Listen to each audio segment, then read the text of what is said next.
Emotions are kind of like toothpaste in a tube. Once we get them out of the tube, you can't shove them back in. What's that mean? Process it, feel it, admit that it happened, have compassion and empathy for myself, and then learn to integrate it. Like it's my story, it's in my past. It doesn't define me today, it's just part of my history. And the key to everything, Amir, love. That's it. Learn to love yourself, and then you can love others.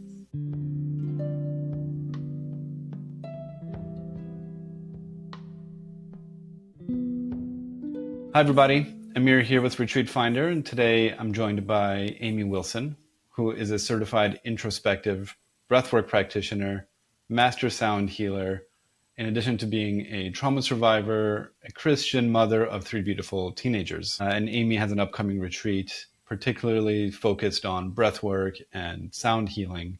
And I invited her to come on because I wanted you to meet her and learn more about breathwork and how that can help you facilitate getting through some of the trauma that you have in your life. So Amy, welcome to the Retreat Finder RF Talks. And let's just start off with kind of going right into the heart of the question, which is from a therapeutical perspective, where does kind of talk therapy have boundaries that breathwork can pick up? Like where does talk therapy leave off or has shortcomings or limitations? Where somebody could bring in breath work into their practice, into their healing journey? Because I know that you've had a pretty rather extensive healing journey with breath work. For sure. Thanks. That's a great question. I started with talk therapy myself, and I ended with breath work. So talk therapy can get me so far. This is my personal experience. So I could get so far, but then I was still stuck.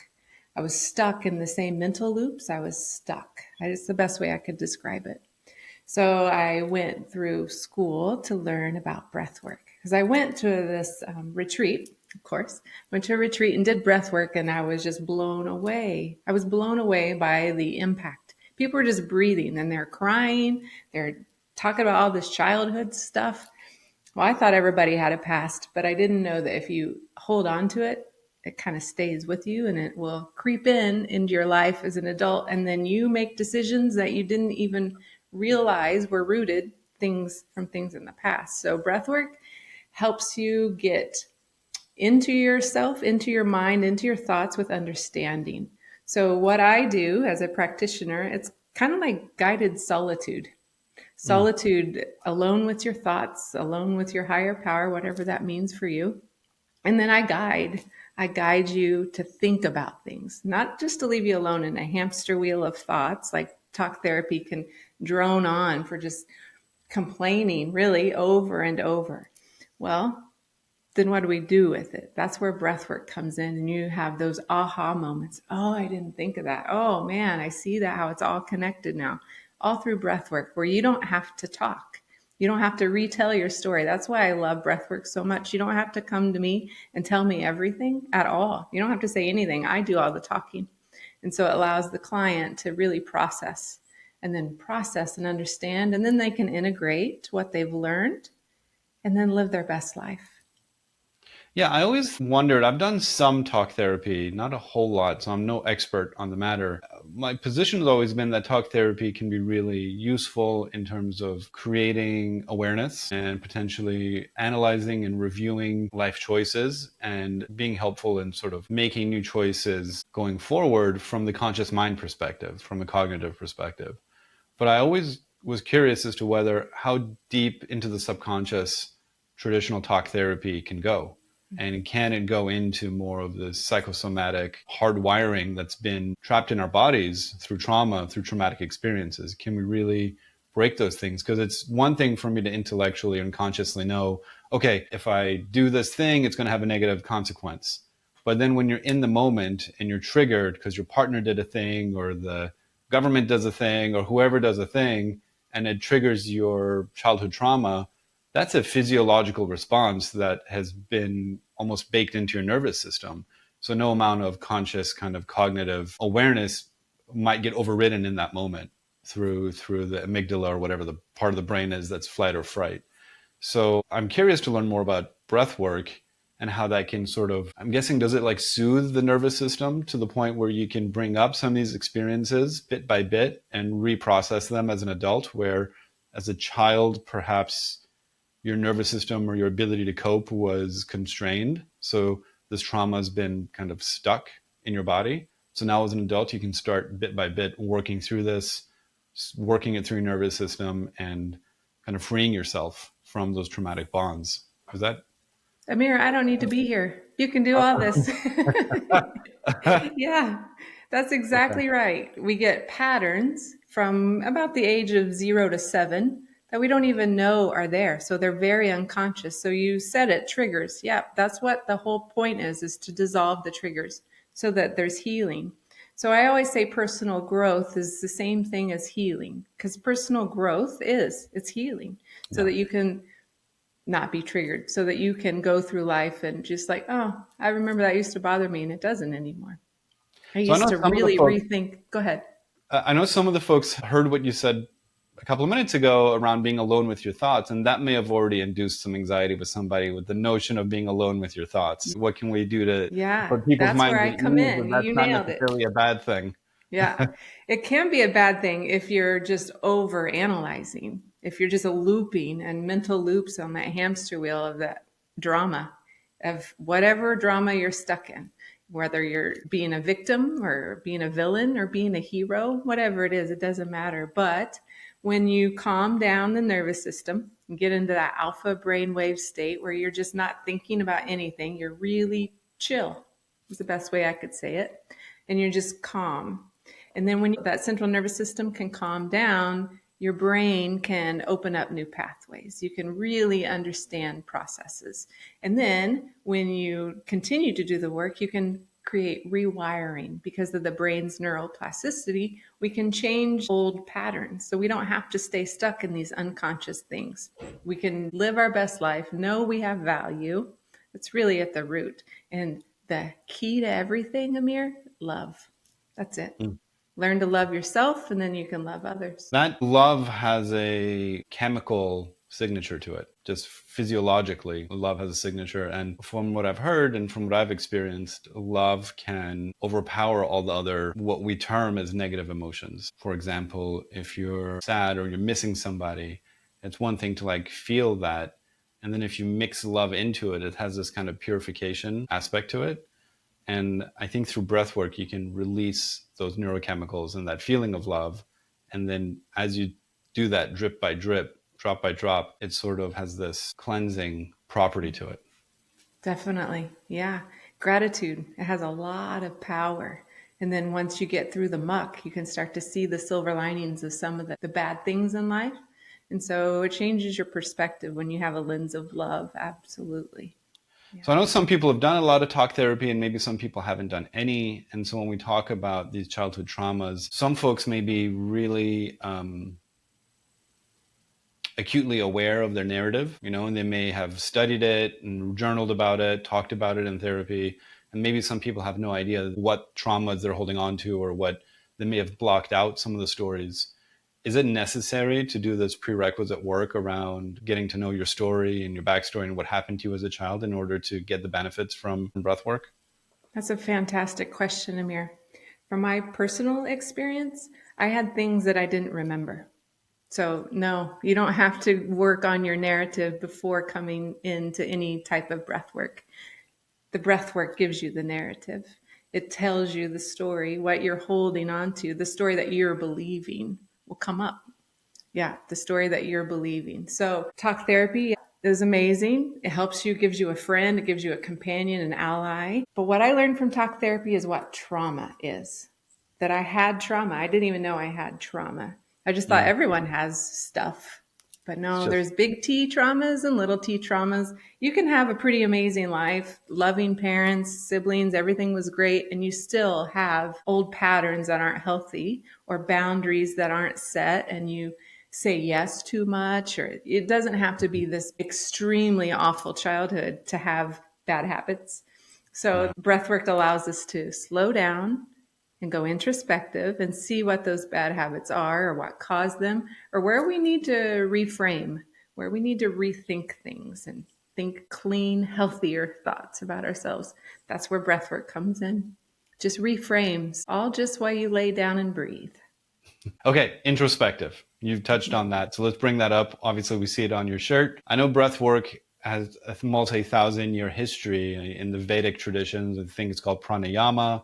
They've got their own kind of version of it, and it's sort of been around with humans. Breath is critical to life. Obviously, it's fundamental to us, our ability to live. We can live without food and water for several days or weeks. I don't know what the human limit is, but you can't live without breath for very long. So how has breath work evolved into modern day breath work? And where are we today with breath work? And what is introspective breath work? Great. Introspective breathwork is a trademark from One Breath Institute, the school I graduated from. It is just coherent breathing where you're consciously connecting the breath, which means about a 5.5 second inhale and about a 5.5 second exhale, nice and slow. And you just breathe slowly to get into that, like I said, the alpha brainwave state. And so it's trademarked conscious connected breathing. But what is behind it is the trauma training. So understanding the brain and understanding how you live out your own lie every day. For me personally, my lie was that I wasn't enough. So I would self-sabotage. I would put myself in scenarios unconsciously, definitely unconscious. No one asked to be put in these situations, but I was proving my lie by self-sabotaging, by inviting people into my world that would prove that I had no worth.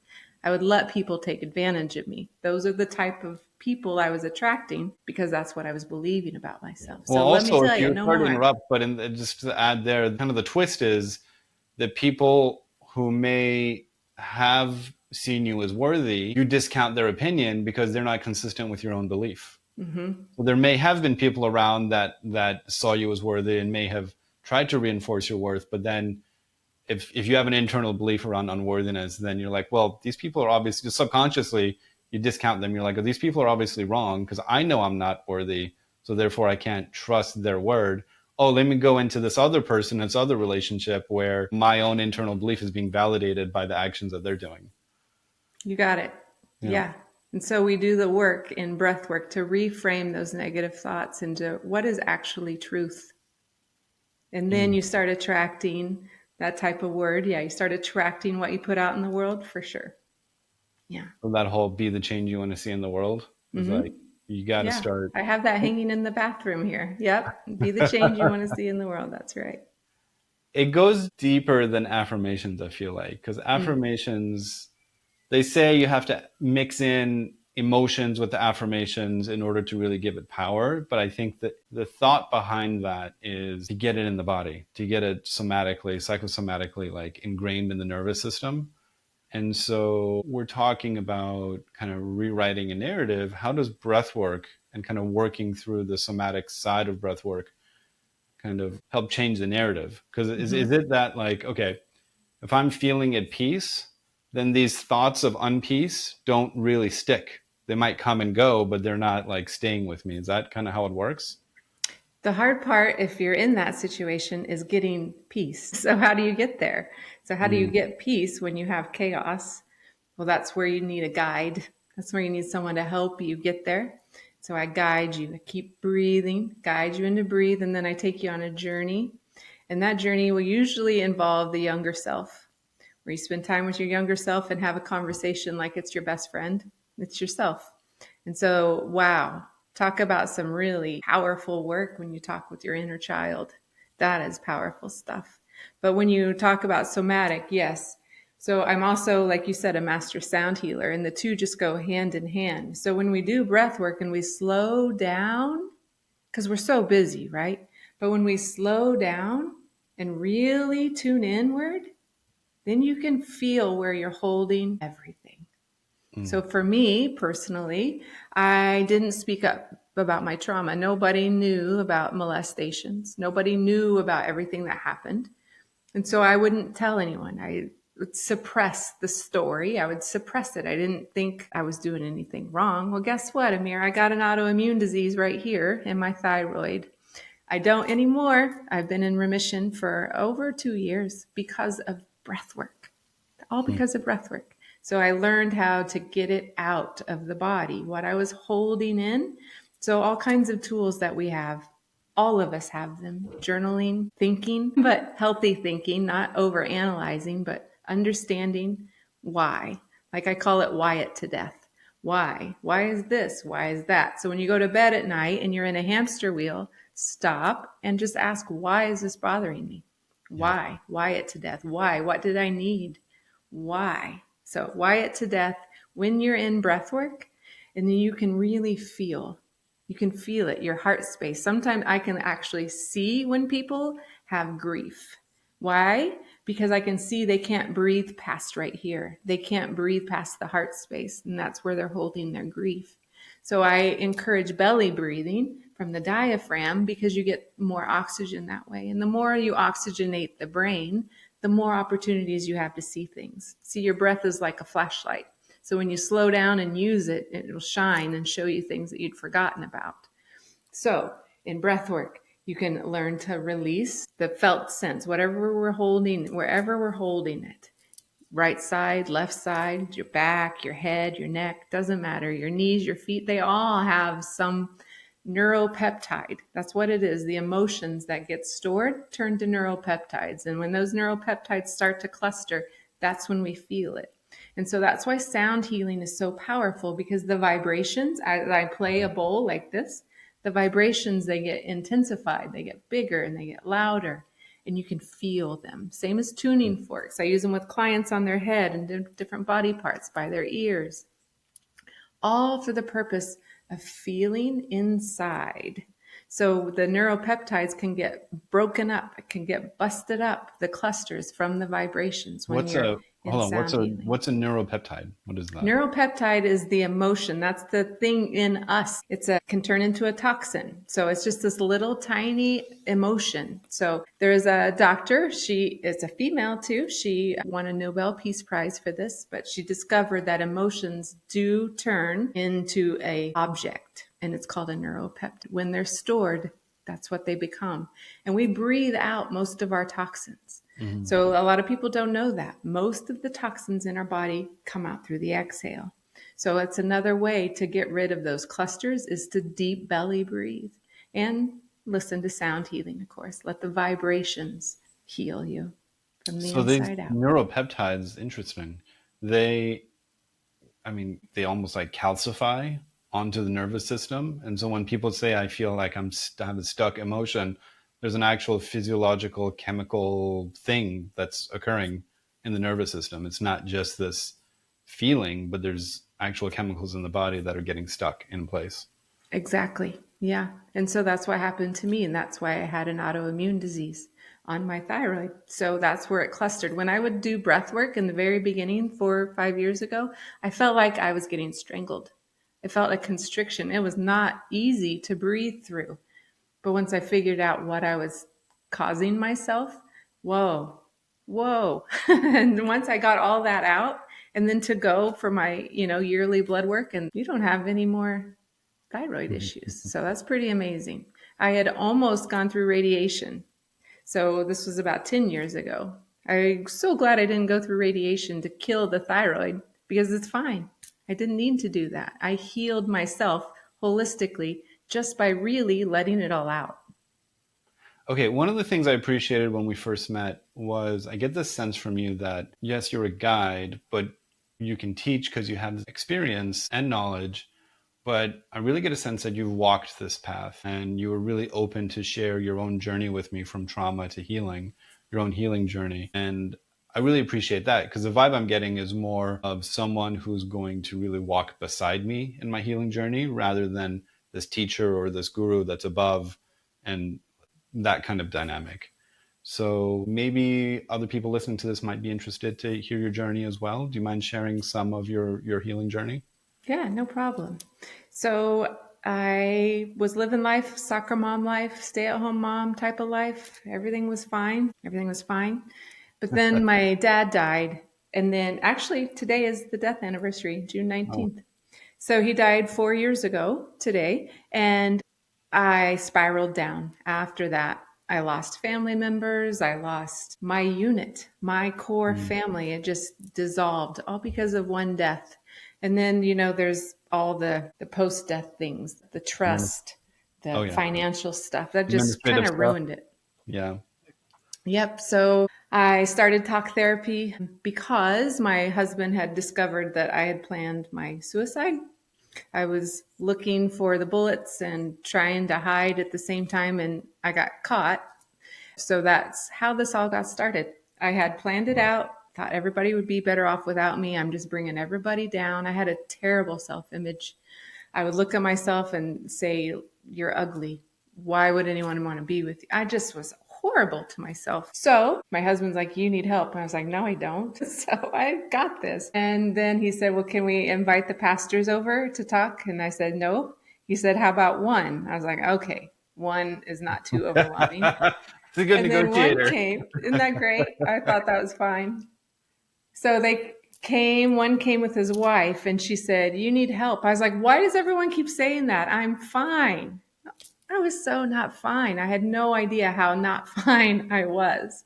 So they recommended a therapist. So I started seeing her. And then that's when I learned about trauma.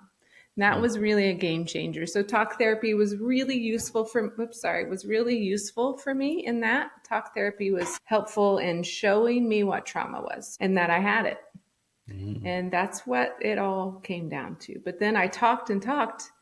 I told her all my stories, but then I wasn't getting any healing. It's just, Yeah. I told someone everything. I got it all out of my system. I got compassion. I got love and hugs, which I needed and wanted and appreciated, but I was still not getting I wasn't getting anywhere. Only way I can say it is stuck. I was Mm. stuck. So A lot of talk therapy, neuropeptides. The neuropeptides. neuropeptides. Yeah. So then someone said, "Well, have you tried ayahuasca?" And I said, "Bless you. What did you just say? I have no idea what you said." And she said, "Ayahuasca." And I went to the only medically certified place in the world to do it because I'm going to figure this out. Because after I did talk therapy, we did what's called EMDR. And Mm. that's a eye movement desensitization where you're trying to open up pathways in your brain. Well, I did it on my own, and what I saw shocked me. I'd Mm. never seen these images of being molested before. And I was rocked. I was rocked so much I didn't know what to do with it. I was a mess. And so I would continue talk therapy, but we couldn't get anywhere. Like I couldn't see all that I needed to see. I couldn't piece it all together. And I was desperately wanting to figure this out. So when I was sharing with an acquaintance, she said, "You should go try ayahuasca. It will tell you what's in your head." I don't recommend it. I don't recommend it. I went and it only made me worse because what happens in ayahuasca is that you can actually make up your own worst vision. You can make it a reality seem so real. So then I was like, well, what's real and what's not real? I couldn't figure it out anymore. So it wasn't until I learned how to journal. Journaling is what got out the truth, really. I could see it, I could read it, I could understand it. And then learning about trauma in school at One Breath Institute, I could go back to my journaling and see, oh my gosh, so many red flags that I had not seen before. I would Mm. talk about things in my journaling that's a red flag. I would talk about things like staring at a rafter with a light bulb and showering with somebody. And then I would write, the next thing I wrote was like, "Oh, but it was totally normal." Mm. Why would I write that? Why would I need to validate that it was normal? Yeah. So there's a lot of little things like that, unsettling little things now. I'm like, oh my gosh. Yeah, that was real. That really happened. And then I had to digest that. What's that mean? Process it, feel it, admit that it happened, have compassion and empathy for myself, and then learn to integrate it. Like it's my story, it's in my past. It doesn't define me today. It's just part of my Mhm. history. So yeah, I really want to do that for clients is walk alongside them and help them through it. Not just say, "You got to do this." Everybody's different. I just give suggestions. It's up to you to follow along or not. If you're in breathwork, you don't want to do the work, you can ride rainbows and unicorns the whole hour. I don't care. As long as you are chill and your mind is in an alpha brainwave state, you're more relaxed than when you came in. Now, so we're recording this, you mentioned June 19th. We're recording Mhm. on June 19th, 2025. We're in the midst of a global conflict in the Middle East, which is affecting me personally. I have family that's wrapped up in this right now and have been glued to it for the past, I would say, 5, 6 days, and have gone through a really difficult time. I'm So sorry. I was hoping that maybe we could have a few minutes and maybe we could do some guided breath work together. And I'll do it. I'll go into sort of like participant mode, and maybe whoever's listening can go through their own journey. So you graciously agreed to go through some breath work. So I'll hand it over to you. So All let's do right. some breath work together. Okay, so we won't do the full introspective breath work because that takes some Okay. time to get there, but I'll lead us in a guided meditation just to practice calming the mind. All right? Okay. All Okay. right, can you feel your feet on the floor, Amir? Let's see here. Get your feet grounded, planted on the floor. All right, now that your feet are planted on the floor, I want you to take a good inhale with me.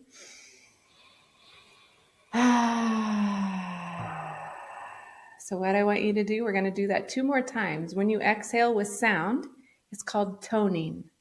So, it's like if you take a refreshing glass of water, sip or something, that's good. That's toning. Mhm. So, we're going to do that again because it releases things that we're holding. So, it's purposeful. So, let's go ahead and inhale.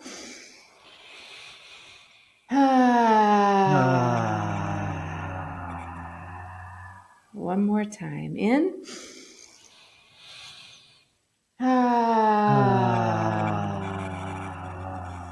Toning is something that you can do in the car, anywhere. You can do it at home. Anytime you need to relax, you feel your shoulders tensing up, getting closer to those ears.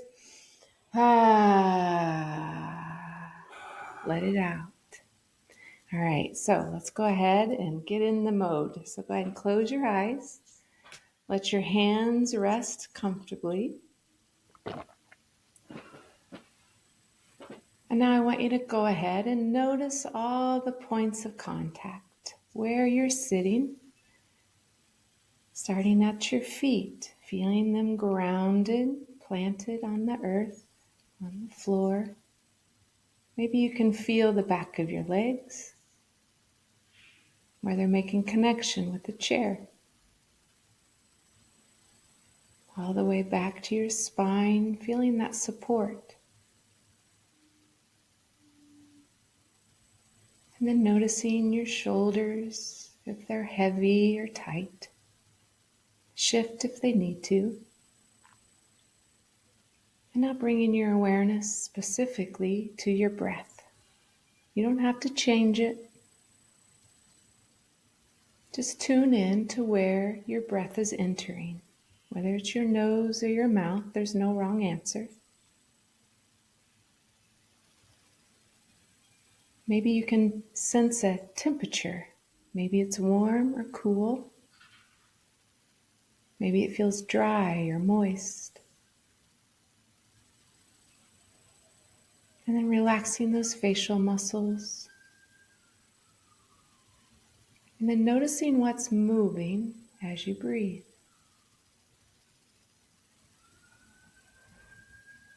Maybe it's your chest.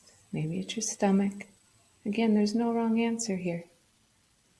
You're just tuning in to what's moving as you breathe.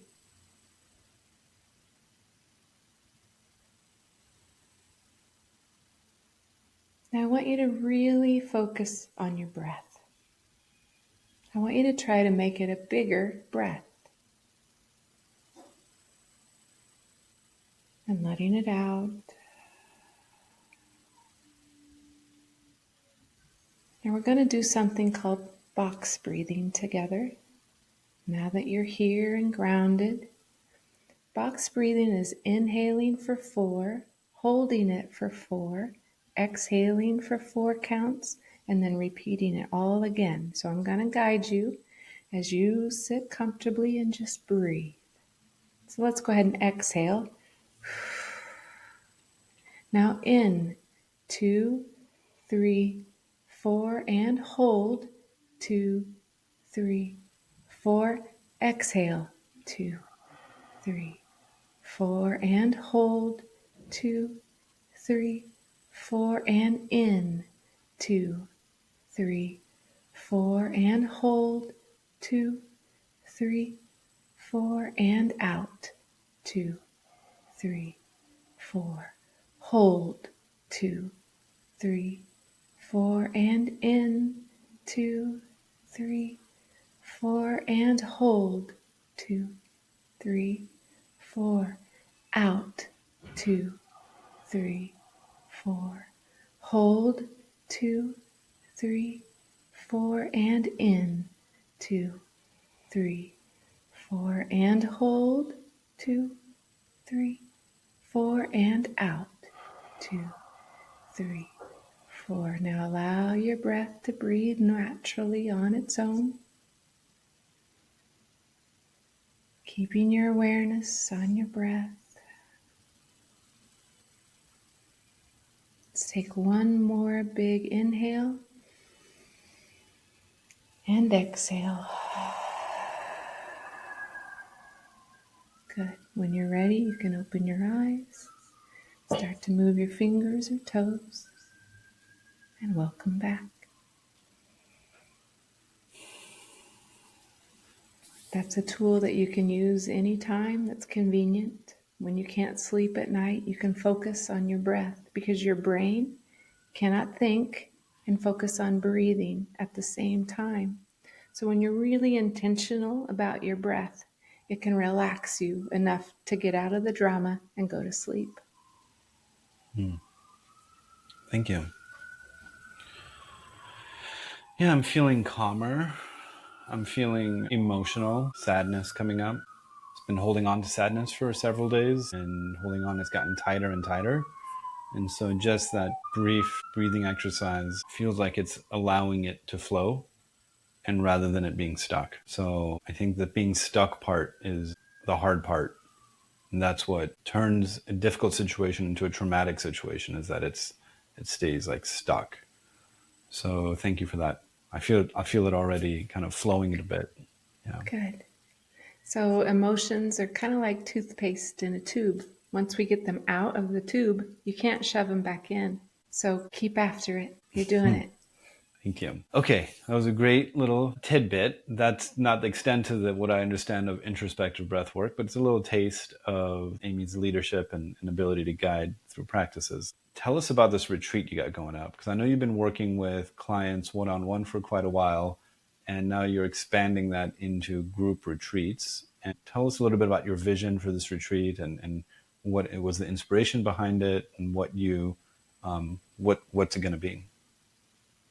Great question. Sedona. Oh my goodness. If you've ever been to Sedona, you know that it draws you in. It is the most beautiful place that I've seen in Arizona.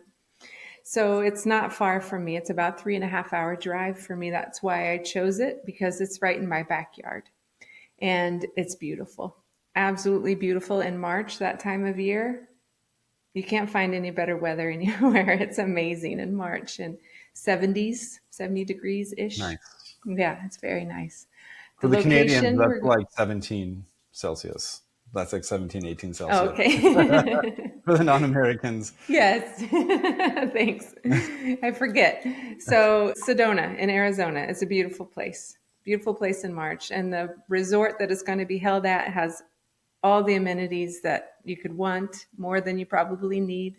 Need has nothing to do with a spa, but we sure do love it, right? So there's steam rooms available at no charge. There's the Oak Creek Canyon is where it's alongside. So we're going to be doing grounding work, which is just we're going to be socially talking, hanging out with our bare feet on the ground. That's it. Negative ions and stuff. There's something about it. Yeah. Yes, yes. We get all the electrons from the earth, right, when we have our bare feet. If you can't be barefoot, on a side note, you can put your hand on a tree. Yeah, you can just get nutrients that way from the earth. So this whole thing about being a tree hugger, there's actually something to it. Yeah. Yeah, I didn't know that before this, but yes, you're exactly right. So another reason, Sedona, why I picked it, the healing energy there. The healing vortexes there in Sedona are a real thing. So I'm going to, on the first day, we're going to do a guided tour, not by me, but by a local expert. And they're going to take us around Sedona and give us all the highlights, give us the information of Sedona, understanding it. But they're going to give us extended time at an energy vortex where I'm going to lead us through a guided meditation to help feel the energy that's coming from the red rock. Mm. So it's amazing. Nice. Sedona is amazing. So we're also going to do stargazing in Sedona. What's so beautiful about Sedona is they don't have a lot of light pollution. That's part of their vibe, is they don't want light pollution because their sky is amazing. So we're going to have another local guide give us a stargazing presentation, but also teaches us how to use our smartphones to take pictures of the night sky. And then afterwards, in our private group, just us in the night sky, we're going to do a silent dance party. It's going to be so much fun. Nice. In Sedona, under the beautiful sky. No complaining, no music, just change it. If you don't like it, just change your music. And we're just going to envelop ourselves with joy and love and enjoy the night. But that's just one night. There's other nights too. So we're going to do pickleball. Oh my gosh. How in the world am I going to join pickleball into breathwork? Let me ask you this. Have you ever been on a playground and you had to line up and they're like, okay, we're going to pick teams? Yeah. So how in the world are we going to put pickleball in this retreat? Because we can reframe it so that you're not worried about how you perform, how you pick up the game, or how you play is this the like game. exposure therapy where you're going to intentionally not pick people so that they can go through the experience of No, we're not going to do that. Then deploy breath work in real time? No. We're going to change it. We're going to reframe like negative passing thinking. over, not you. That is not the therapy I'm going for. No.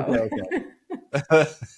That's different. That sounds a little different. So we're going to reframe it. We're going to do breath work before we play pickleball to have more fun, to realize it's about having fun, not about performing. So that's going to be how pickleball ties in.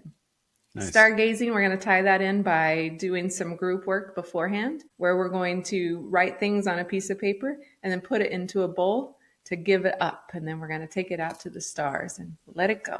Yeah. So a lot of great local activities, but then obviously breathwork sessions throughout the day. I'm guessing multiple breathwork sessions with you and going into the deeper introspective breathwork and then interspersing it with fun stuff and excursions. So it's not an intensive where you're just sitting there doing processing all day, every day. You get to do some processing, give it a break, put it aside, go do some fun stuff and come back to the processing later. Exactly. You're bringing your bowls, your sound bowls. Yeah.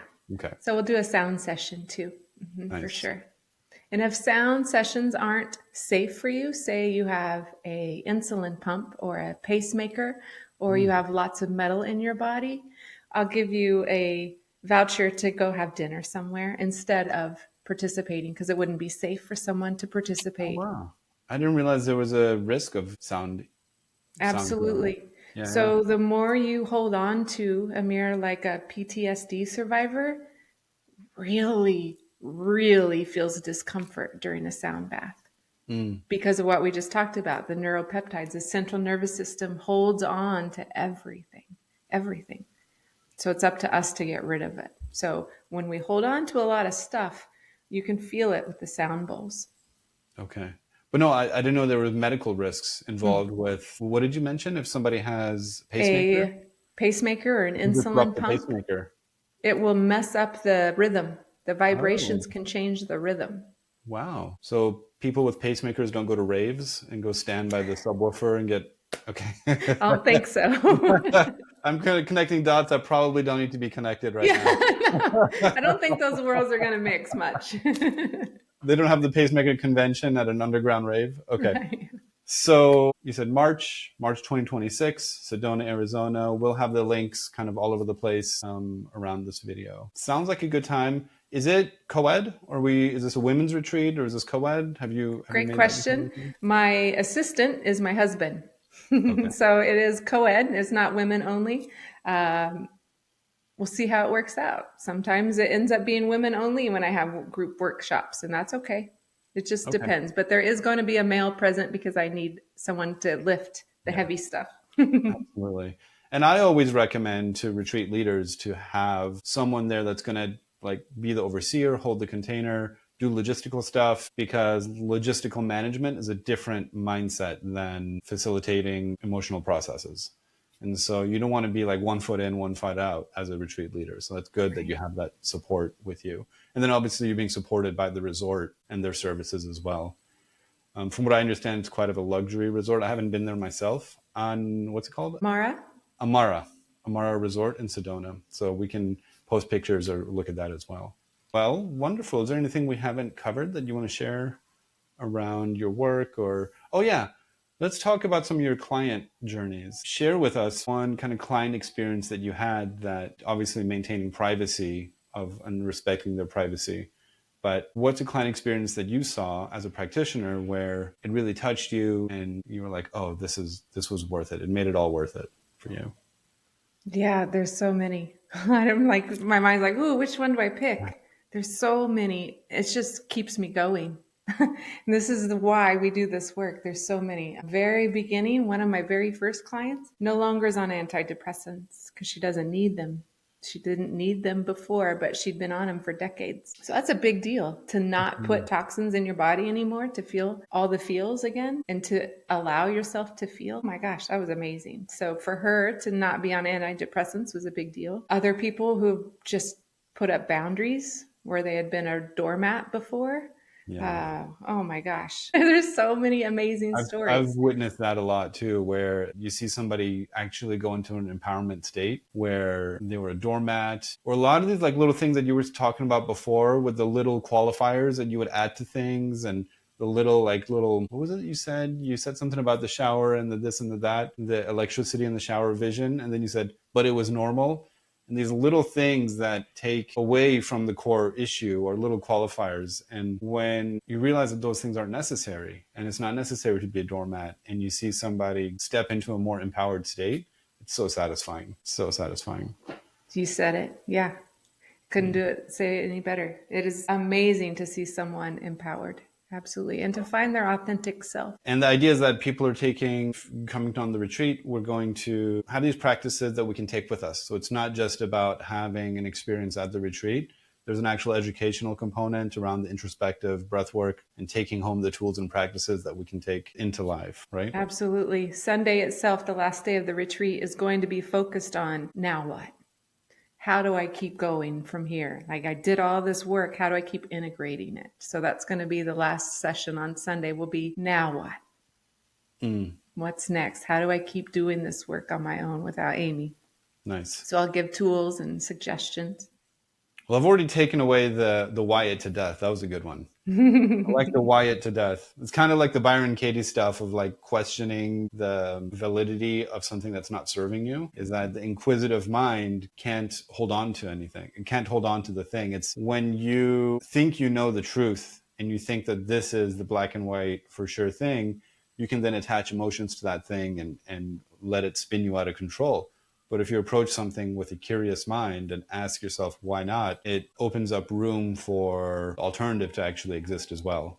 And so it helps to not hold on to the thing that's spinning you out of control. So I'm going to take that with me, the why it to death. Good. I'm glad Try you that. learned something. And now you got Awesome. box breathing. You have Box box breathing breathing. in your back pocket too. Yeah. Box breathing was awesome too. Okay, Amy, thank you so much for spending your time and walking us through that guided practice. Like I said, we're going to have the links below the video, so everybody go check it out for Amy's upcoming retreat. And I think that you're going to be, this is March 2026 in Sedona. However, from what I understand, you're going to be doing more retreats in the future as well. So just if that date doesn't work for you, still reach out to Amy and initiate that conversation, initiate the relationship, so that in Amy's future retreats, you can be on the wait list for them. And also you do private client practice as well. If people are in the area, what are the physical, I you do can do it on virtual? Zoom too. Okay, so virtual as well. So if the retreat isn't the right format for you, but you'd like one-on-one practice with Amy, you can contact her as well. So either way, if you resonated with Amy's vibe and you really liked what we did here today, contact Amy and get in touch to initiate that relationship.